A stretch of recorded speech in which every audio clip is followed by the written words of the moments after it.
Well, when I had my first experience really with porcupine training, the summer of the year my daughter was 6, when I suddenly found myself a widow with those 6 children. And all of a sudden, I had never worked outside my home. I had less than a year toward my degree. I could not even drive on the freeway. And I had to think of something fast. I did a quick job skills analysis and realized that I had precisely the same skills for being a radio talk show host as for working at McDonald's, which is to say absolutely none. And I did what I think is a little unusual in such a porcupine situation. I decided to start at the top because McDonald's will always be there.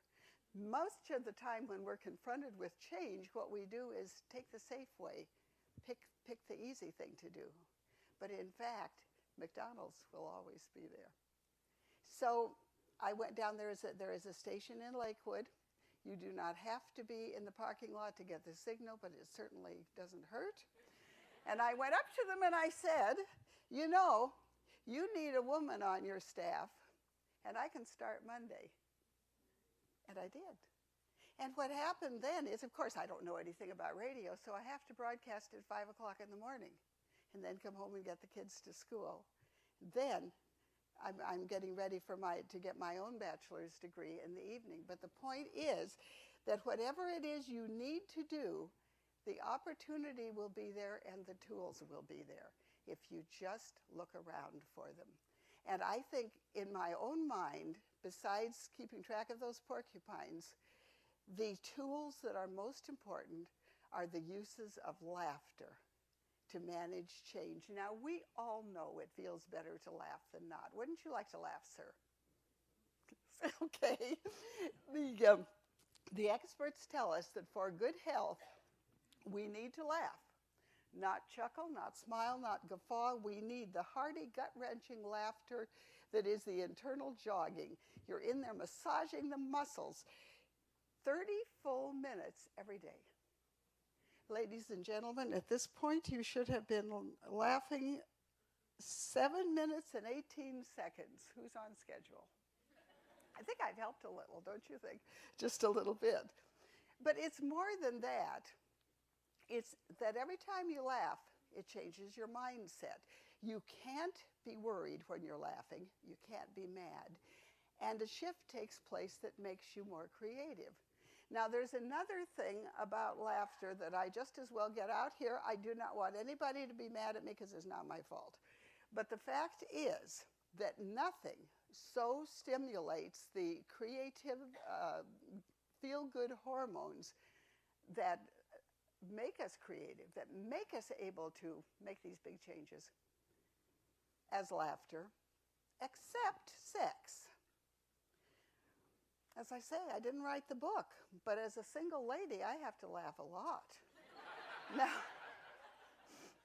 if we know that laughter is so healthful for us, why don't we use it more? Well, for one reason, look at what happens to us as we're growing up. Has anybody got a toddler at their house? A little bit? Oh, I might have known. How many times do you reckon that little boy or little girl? Little boy. Little boy, wonderful. How much do you figure he laughs during the day? Half the day at least. And that's about right, too. Anybody else? How many times do you think? I couldn't even count. No, that's about, and they go, and they're just laughter on the hoof. Their little tummies jiggle, and my little tummy jiggles too, but it's a whole different thing. It's all, well, anyway, the average toddler, and heaven knows your toddler would not be average, but the average toddler laughs 200 to 400 times a day. Now, we come to the adults. How many times does the average adult laugh in each and every day? About 20 is good. Well, yeah, but this is a nice group, this is a nice place. The average adult laughs 12 to 14 times a day. And you're sitting next to him, you know. So what happens to us in the meantime? What happens is that from the time we're very little, and we've done it to our kids too, be serious, young man. This is no laughing matter. Wipe that smile off your face. What do you think you're doing, you know? So we get the idea that laughter isn't a good thing. And then when you come to work, it's difficult. You're with so many people that you haven't known all your life, or maybe even a long time, and you want to be welcoming, and you've got a lot to do. We don't all laugh at the same things. We are differently humored.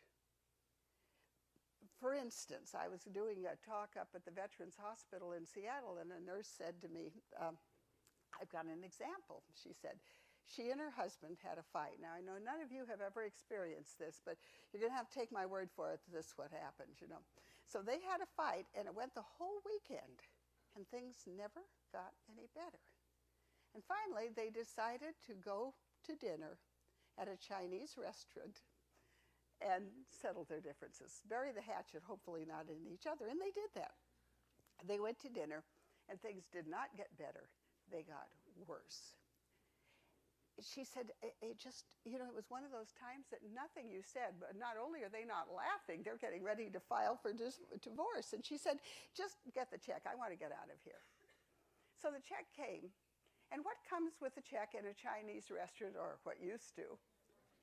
Yeah, fortune cookie. Now they just give you a dumb mint and ruin the whole story. But at that time, there was a fortune cookie, and she just wanted, all she wanted was to get out of there. Broke the cookie open and read her fortune, and she said, okay, what does yours say? And he opened it, and he smoothed it out, and he looked at it, and he said, I don't like to tell you. What does it say? Well, it says you're going to die. What? And she grabbed the fortune and pulled it over and looked at it, and it said, all your troubles will pass away.